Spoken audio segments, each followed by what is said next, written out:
नमस्कार, मैं हूँ डॉक्टर रूपाली जैन और आयुर्वेद फॉर एवरीवन में आपका स्वागत है।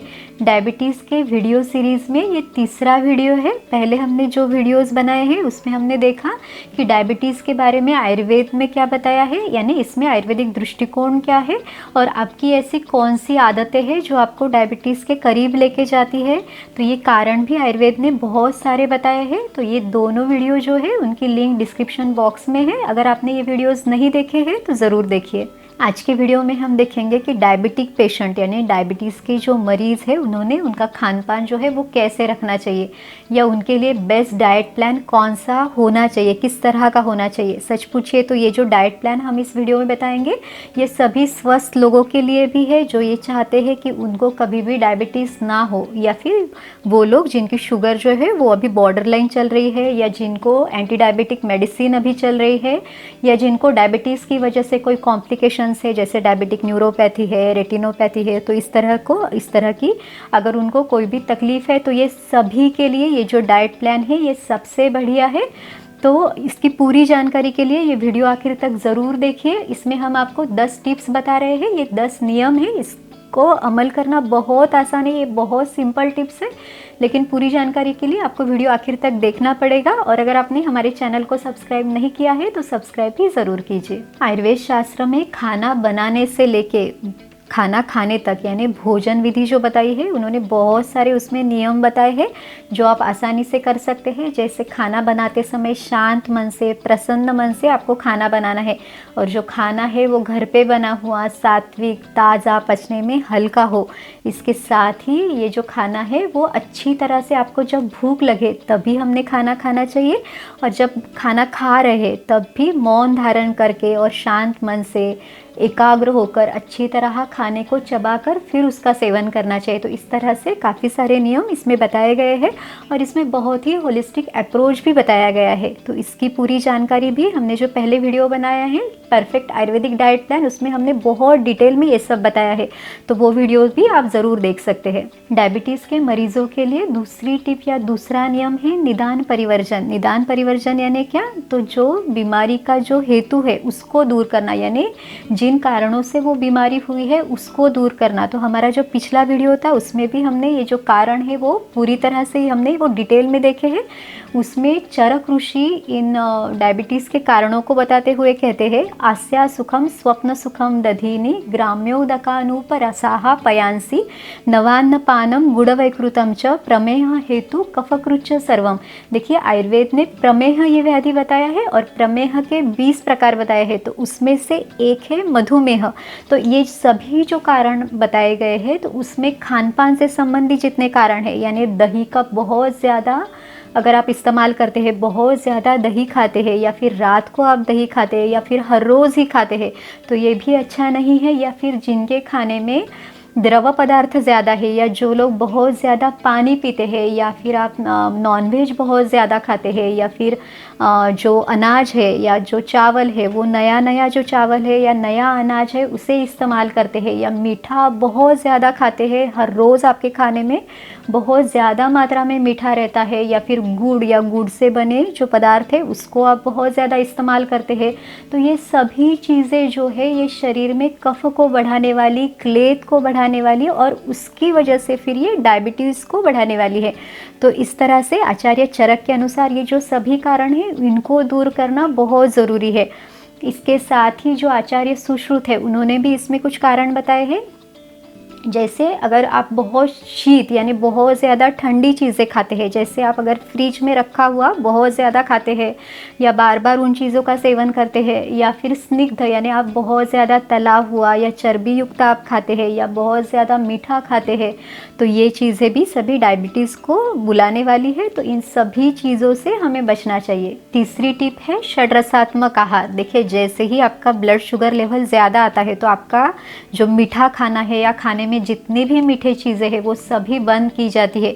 और आपके घर के परिवार के सदस्य, यहाँ तक कि आपके पड़ोसी भी आपको ये सलाह देते हैं कि अभी आपको कड़वी चीज़ें ज़्यादा खानी चाहिए, कड़वी सब्जियाँ आपको इस्तेमाल करनी चाहिए, क्योंकि इससे ब्लड शुगर लेवल जो है वो कम हो जाएगी। तो अब देखते हैं कि इसमें आयुर्वेद में क्या बताया है। तो आयुर्वेद में ये बताया है कि हमारा जो आहार है, हमारा जो खान पान है वो षड रसात्मक होना चाहिए। षड रसात्मक यानी क्या? षड यानी 6 और रस यानी स्वाद। तो हमारे खाने में 6 स्वाद हमेशा होने चाहिए। तो ये 6 स्वाद जो है वो कौन से हैं? तो इसमें मधुर, अम्ल, लवण, कटु, तिक्त और कषाय, ऐसे 6 रस बताए गए हैं। तो इसका मतलब क्या है? मधुर यानी मीठा रस, अम्ल यानी खट्टा रस, लवण यानी खारा रस, कटु यानी तीखा रस, तिक्त यानी कड़वा रस और कषाय यानी कसेला रस। तो ये 6 स्वाद हमारे खाने में ज़रूर होने चाहिए। लेकिन सिर्फ आपको इस बात का ध्यान रखना है कि किसी भी एक रस का अतियोग यानी बहुत ज़्यादा मात्रा में आप अगर किसी एक स्वाद का अगर आप इस्तेमाल कर रहे हैं तो वैसे नहीं करना चाहिए। जैसे आयुर्वेद में बताया है कि अगर आप बहुत ज़्यादा मीठा खाते हैं या बार बार खाते हैं या गुड़ से बने पदार्थ बहुत ज़्यादा मात्रा में खाते हैं तो ये भी उन्होंने डायबिटीज़ का कारण बताया है। लेकिन इसे हमने बैलेंस करना है। तो ये देखना है कि क्या मीठा रस हमने हमेशा के लिए बंद करना है। इसके बारे में आयुर्वेद में क्या बताया गया है? इसमें वाग्भट ऋषि ने मधुर रस यानी मीठे रस के बारे में बताया है। मधुरो रसो आजन्म सात्म्यात् कुरुते धातूनां प्रबलम बलम बाल वृद्ध शतक क्षीण वर्ण केश इंद्रिय ओजसाम। मीठा रस जो है यानी मीठा स्वाद है वो हमारे लिए आजन्म साथ में है, यानी जन्म से ही वो हमारे लिए अनुकूल है। जैसे माँ का दूध बच्चे के लिए सबसे अच्छा है और ये जो दूध है ये मधुर रस का यानी मीठे स्वाद का है। तो ये बच्चे के लिए सबसे उत्तम औषधि भी है और सबसे अच्छा आहार भी है। इसके साथ ही उन्होंने बताया है कि जो मधुर रस है वो सप्त धातुओं को बढ़ाने वाला। देखिए आयुर्वेद में सप्त धातु बताए हैं यानी रस, रक्त, मांस, मेद, अस्थि, मज्जा और शुक्र। तो इन सातों धातुओं को बढ़ाने वाला, इनको बल देने वाला ऐसा ये मीठा जो रस है ये है। तो इसके बहुत सारे महत्व इन्होंने बताए हैं। इसके साथ ही ये इंद्रियों के लिए अच्छा, बालों के लिए अच्छा, इसके साथ वर्ण यानी जो त्वचा का कॉम्प्लेक्शन है, स्किन कॉम्प्लेक्शन है, उसके लिए भी ये बहुत अच्छा है। इसके साथ लंबी उम्र देने वाला यानी दीर्घायु के लिए भी आप ये मधुर रस ले सकते हैं। इसके साथ इसे ओजस को बढ़ाने वाला यानी इम्यूनिटी को बढ़ाने वाला भी बताया गया है। लेकिन जब ये मीठा रस आवश्यकता से अधिक सेवन किया जाता है तो इससे भी शरीर में कफदोष बढ़ता है, मेद बढ़ता है यानी चर्बी बढ़ती है। तो इसको भी बैलेंस करना है। तो आयुर्वेद में ऐसी कौन सी चीज़ें बताई है कि जो मधुर रस की है? तो देखिए आप आपके खाने में घी रख सकते हैं। जो देसी गाय का जो घी है वो बहुत अच्छा है और वो मीठे स्वाद का है।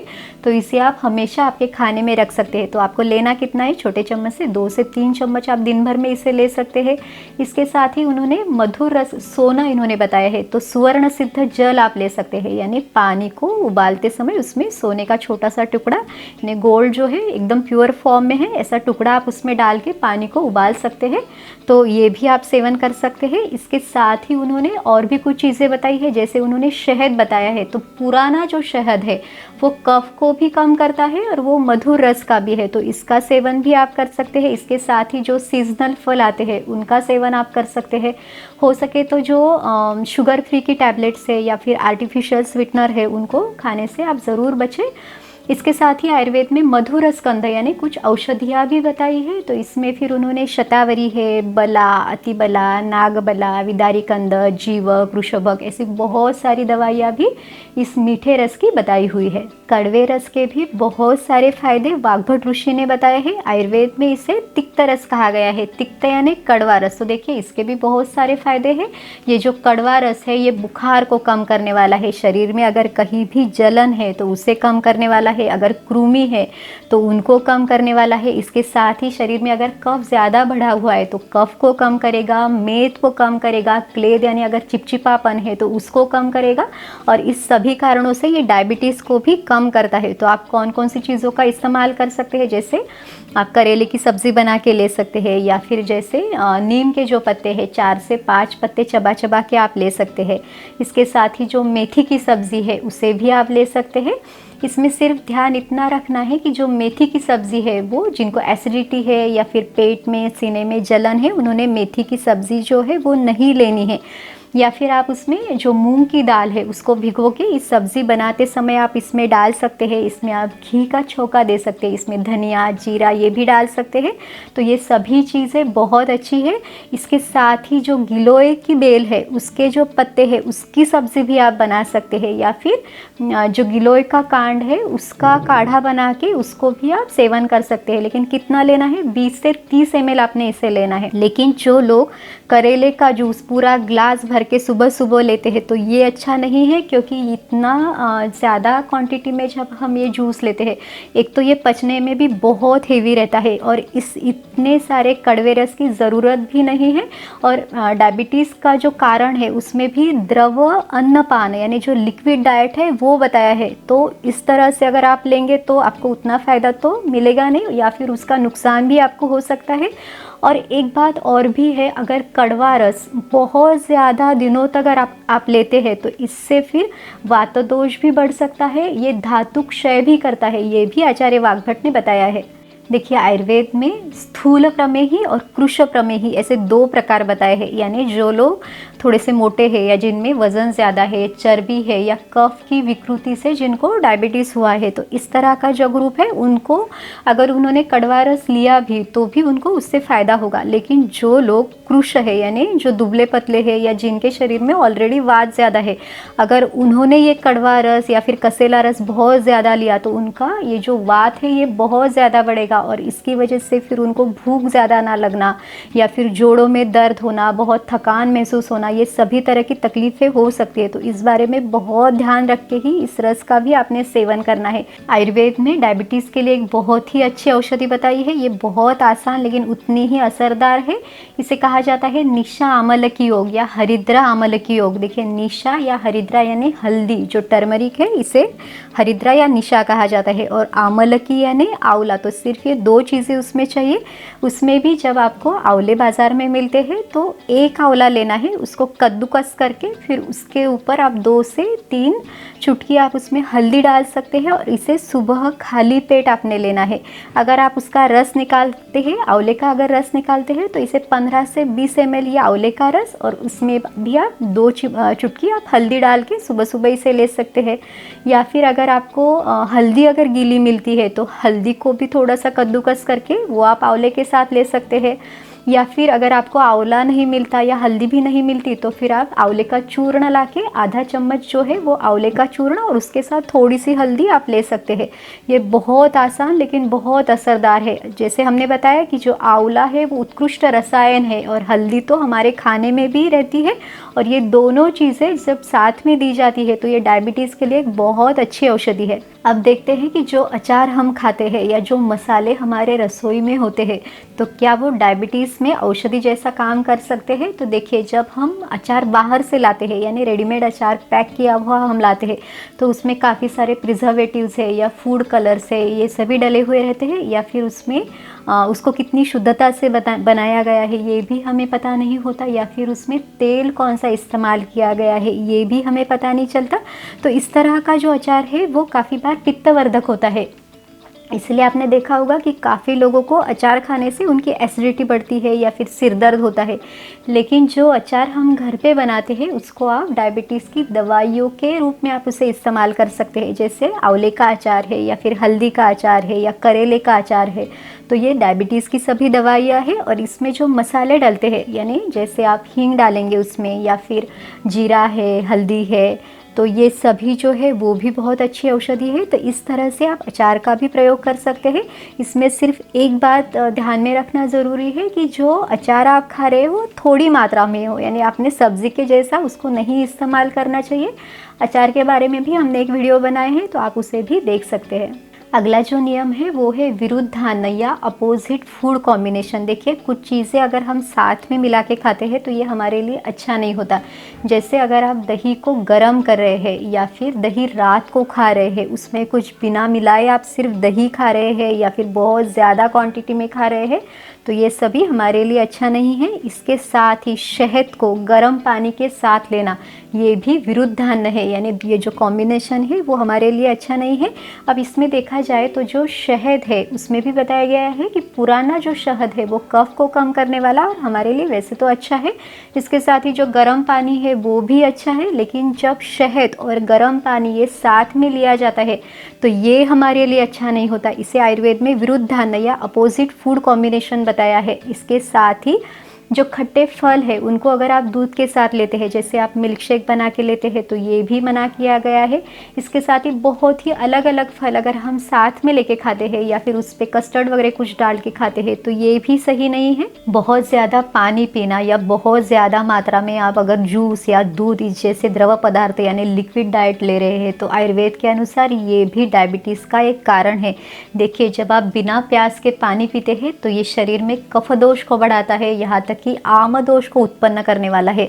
तो ये जो सभी प्रोसेस है इससे शरीर में काफ़ी सारी बीमारियां उत्पन्न हो सकती है। इससे शरीर में क्लेद, एक चिपचिपापन, गीलापन बढ़ता है और इसी के वजह से फिर डायबिटीज़ है या फिर हाइपरटेंशन यानी ब्लड प्रेशर का बढ़ना या फिर हृदय से संबंधित विकार, किडनी के विकार इत्यादि बहुत सारे विकार उत्पन्न हो सकते हैं।